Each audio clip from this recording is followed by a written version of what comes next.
Today is Monday, September 17th. We're about 13 miles off the South Carolina coast, which you can't see over there. Headed for the Chesapeake and St. Michael's, Maryland, where I'm supposed to give a couple of talks in early October. I've been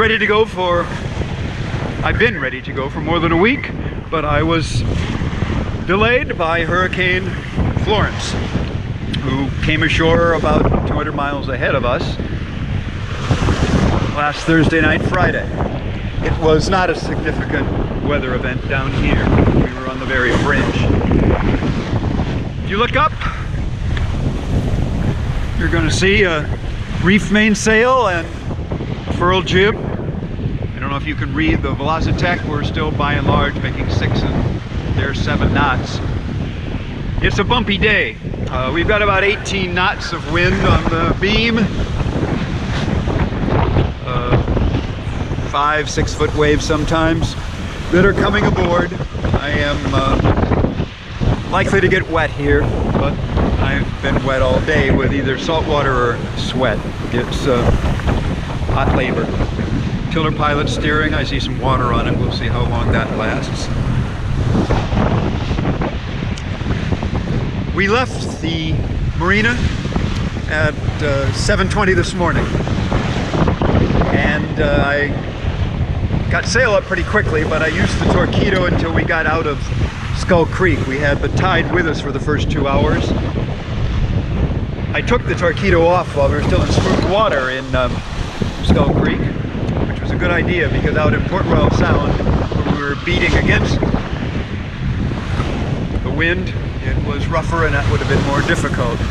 I had to tack out maybe 4 tacks. And it takes,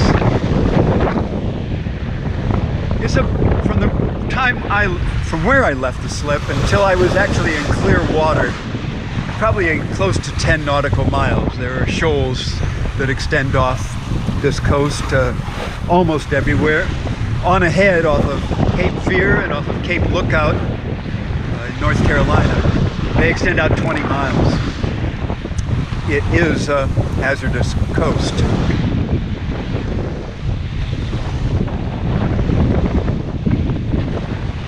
The shackle broke, this one on the, actually the pin broke on the boom bang this morning. I had a spare and fit it, but when I did, I tied this line in the wrong place. It took me a while to figure out what I'd done wrong. We didn't have a boom bang for a while, which isn't the most important thing in the world. Also, when we left, I had neglected to secure the forward hatch, and I was on deck while we were going out beating out Port Royal Sand, and we were taking a lot of water over the bow, as we are now, even more because we were close hauled. Didn't realize that hatch had popped open about a half an inch, so until I went down below and found that a lot of the stuff in the forepeak had gotten wet, but then the stuff in the forepeak is expected to be able to get wet. It's all a jumble up there, but it's all in waterproof bags or trash bags, and no real harm has been done.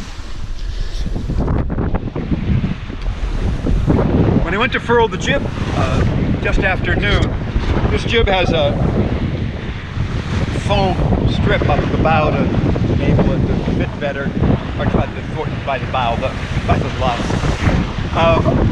Enable it to keep its shape better when it's furled.